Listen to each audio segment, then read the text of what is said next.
My daughter is starting with the company, so I need you to resign today. It's your last day." On the morning of the 20th, the president suddenly informed me that I was being let go. I was taken aback and struggled to find words.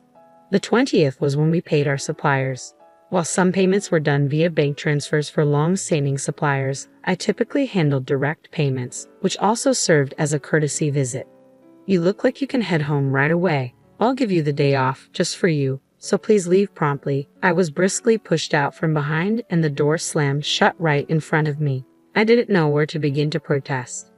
"My name is Emily. I joined this family-owned paving company right after high school and have been working as a clerical worker for 10 years. Or rather, I should say, I was a clerical worker until just now. There were about 20 employees, and when the former chairman was still president, the workplace atmosphere was excellent. It was a company that made you feel at ease. Even the chairman, who has since retired, used to actively engage with younger employees, and Catherine, his wife, would come in daily to manage various tasks until the chairman fell ill. Kelly, their daughter, was adept at both field and office work, and her husband, the site manager, was highly respected by the on-site employees. Despite being from the founding family, they never acted superior or looked down upon anyone. It would have been wonderful if this enjoyable and trouble-free company life had continued, but unfortunately, reality turned out to be less sweet than expected. At the end of last year, cancer was discovered in the chairman during the company's annual medical checkup. He made the difficult decision to retire as president, appointing Kelly's husband, the site manager, as his successor. Both myself and the other employees unanimously supported this decision, agreeing that the chairman should prioritize his treatment and wishing him a long and healthy life. However, unexpectedly, the chairman's eldest son, Tom, whom I had never heard of before, appeared with his family. It turns out the chairman had another child besides Kelly. Tom had been estranged from the family for about 30 years, a fact unbeknownst to me.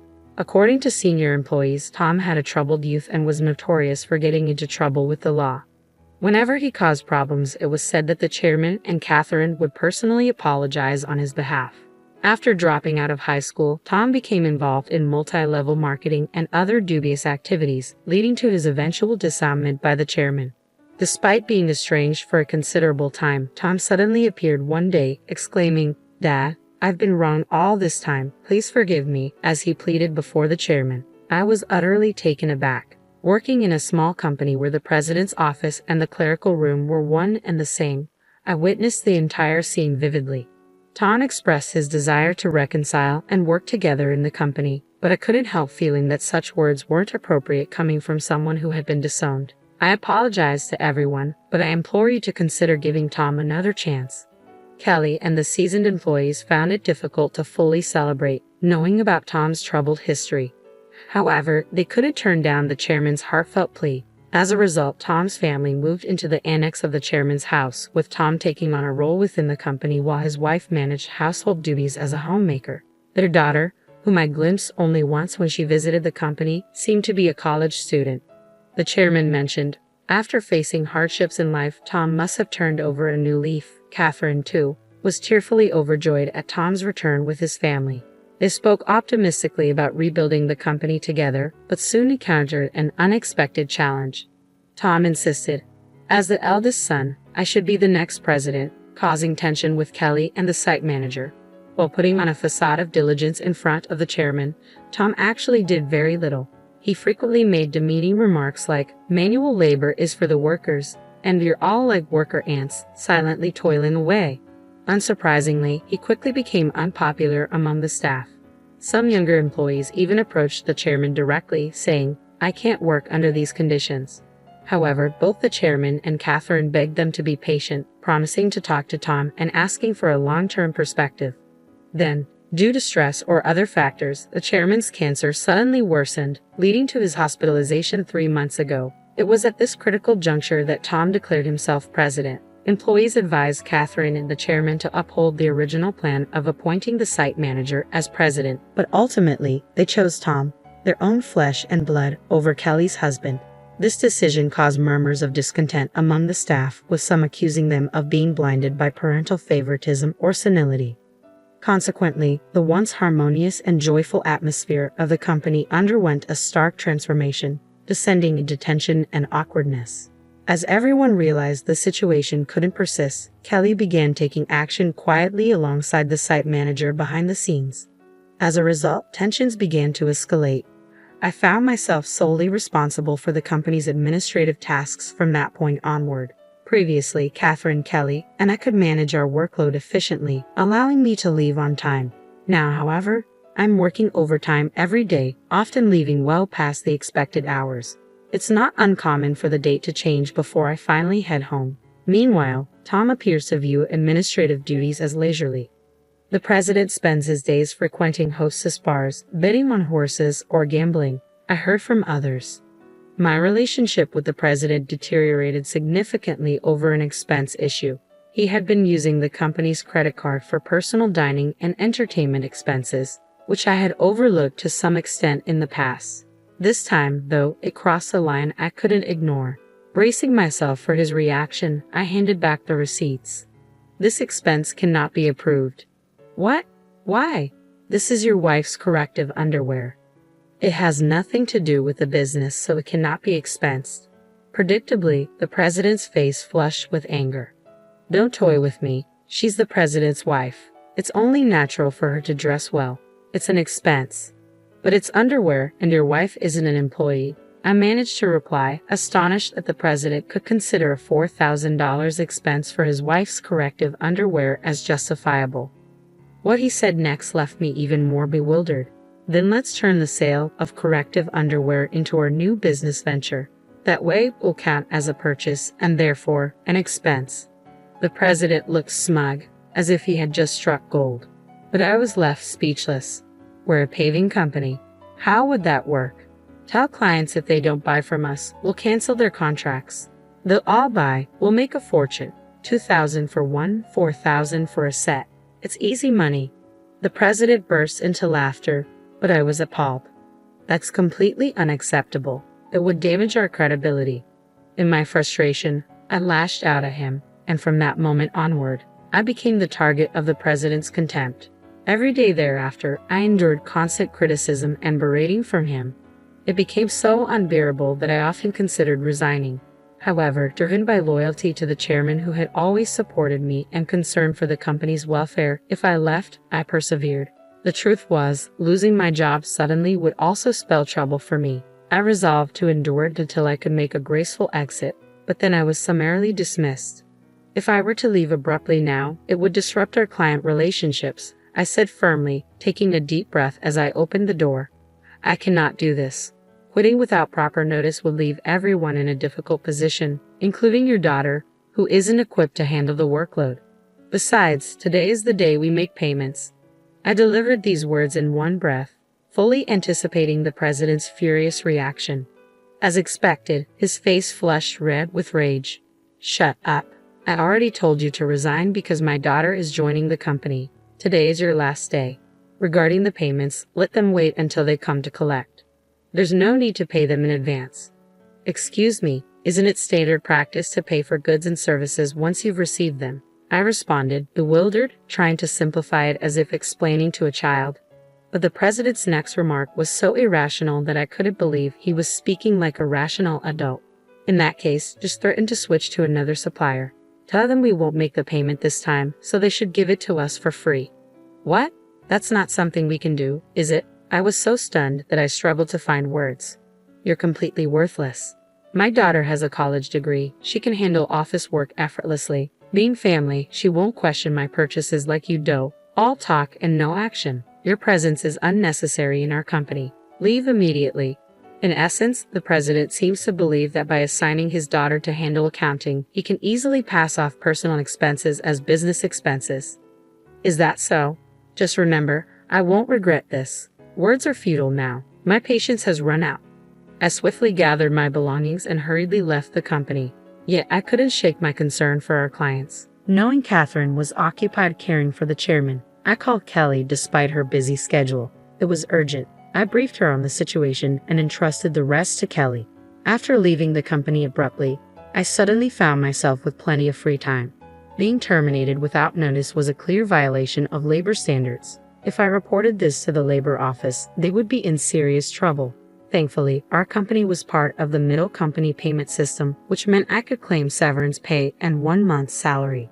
This system supports small and medium-sized enterprises that struggle to provide severance pay independently. I didn't need to rush since I had up to 5 years from my retirement date to apply, and the Labor Office's statute of limitations was 2 years. With my professional habits, I meticulously planned the necessary procedures and decided to take it easy for at least a week.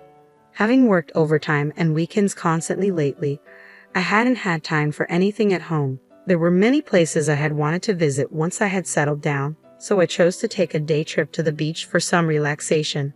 After rejuvenating myself by the sea, I checked my phone, which I had left in a locker, and noticed several missed calls, emails, and voicemails. I opened my email to find I saw a message from Kelly, assuring me that the payment had gone smoothly, and everything was in order. A wave of relief washed over me. Despite the abrupt demand from the president to resign, I couldn't shake off the guilt of leaving in anger. Next, I listened to the voicemail left by someone from the company. It was the president sounding panicked, demanding answers. What's going on? Are you saying I'm not the real president? Did you know about this? Explain yourself. Has he finally realized what a clueless president he is? I couldn't help but smirk to myself. After that, I systematically checked through my emails and voicemails. Among them, I listened to a voicemail from the chairman and immediately decided to head to the hospital. When I arrived at the chairman's hospital room that evening, Catherine was already there, and to my surprise, the president was also present. Upon seeing me, the chairman greeted me abruptly from his bed. "Emily, I apologize for my foolish son," he said sincerely. "What's going on here? I'm the official president. Explain yourself," Tom arrogantly shouted, clearly misunderstanding the situation. However, the chairman quickly silenced him. "Quiet down. It seems that Kelly contacted the chairman and Catherine right after I called her," I explained. Upon hearing this, the chairman directed his attention to Tom, addressing him as the president, and asked, "Do you really not know anything? What's going on?" I calmly explained to the president, who was shouting without understanding the situation. "In essence, Tom, you had no legal authority. Your role as president was merely titular. This might seem confusing without context, but president is a position within the company, not a legally defined role. The individual responsible for representing the company externally with legal obligations is the representative director. This is entirely distinct from the president's title, which can be changed freely within the company. Changing the representative director requires complex procedures and is quite cumbersome. 3 months ago, when it was decided that Tom would assume the role of president, there was significant opposition from Kelly, the site manager, and veteran employees. To resolve this, I proposed a method to appoint Tom as a figurehead president while retaining the chairman as the representative director. As someone familiar with company procedures and laws for my clerical role, I devised this approach. If Tom showed genuine commitment and earned the respect of all employees, only then would we initiate the formal legal procedures. However, if Tom proved unsuitable as president, the contingency plan was either his dismissal or the company's closure, with Kelly and the site manager preparing to start anew. Kelly had doubts about Tom's ability to change. The chairman and Catherine had unwavering faith in Tom until my unjust dismissal seemed to awaken them. If you aspire to be an entrepreneur, educate yourself thoroughly and prioritize your employees. I emphasized this many times. Isn't it straightforward now? Shall we proceed with the procedures? No, it's impossible. Our company offers stocks to employees who want them, and most have taken advantage of this. Emily owns 10%, making her a major shareholder. We can't disregard her opinions, and the other employee shareholders certainly won't side with you. As the situation sank in, the president's face grew pale. What? Do I have any stocks? None. I intended to give you my shares once you truly prove yourself as president. I'm deeply disappointed in you. You were only after my wealth, thinking I had little time left, weren't you? The chairman slumped in despair, and Catherine fell silent, her face clouded with sadness. Brazenly, the president retorted, "Ha! Of course, I'm the eldest son. What's wrong with taking what I can get? The company is mine." I couldn't forgive him any longer. No, that's not correct. The chairman holds full responsibility as the representative director of the company. Additionally, as a shareholder, I can request a shareholders meeting and seek your dismissal as president. The word dismissal made the president's face rapidly pale. You mean I might get fired? Damn. You're just an office worker, Tom, I pointed out. Emily is right. Now that things have come to this, no one will support you, the chairman affirmed. Catherine then spoke up, her voice filled with regret. Emily, I truly owe you an apology. I'm sorry for the trouble caused by my love for my son. Please tell me what you would like to do. I looked directly at the president. I don't want to work under you anymore, so I'm quitting immediately. However, I will take my severance pay, and I expect my 1 month's salary, including unpaid overtime and holiday work. I will report this to the Labor Standards Office, and as a shareholder, I will fight to remove anyone harmful to the company. As I smiled and spoke, the president's face went from pale to completely white. I continued, explaining how Kelly had been visiting clients and successfully promoting our new company. Most clients had decided to switch to the new company, and nearly all of our employees were planning to move as well. That's impossible. I'll sue you, the president threatened, almost in tears. But the chairman dismissed him. I am the representative director. You have no such rights. The president, overwhelmed, collapsed to his knees. I felt a complex mix of emotions. Mr. President, it's a shame it came to this. If you had changed your attitude when you returned, things could have been different. There were many opportunities to learn and improve, but you squandered them all. This is a classic case of reaping what you sow. Eventually, the chairman decided to close the company, leaving Tom unemployed. The president's wife attempted to sell corrective underwear, but it didn't sell at all. They were reported for aggressive door-to-door sales and were eventually arrested for running a pyramid scheme. When Kelly returned to her parents' house for an errand, she found several boxes still filled with the unsold corrective underwear. Their daughter found employment at another company, although the details remain unknown. I now work at Kelly and the site manager's new company, and I am happy every day. I want to continue to cherish my relationships with people and live sincerely.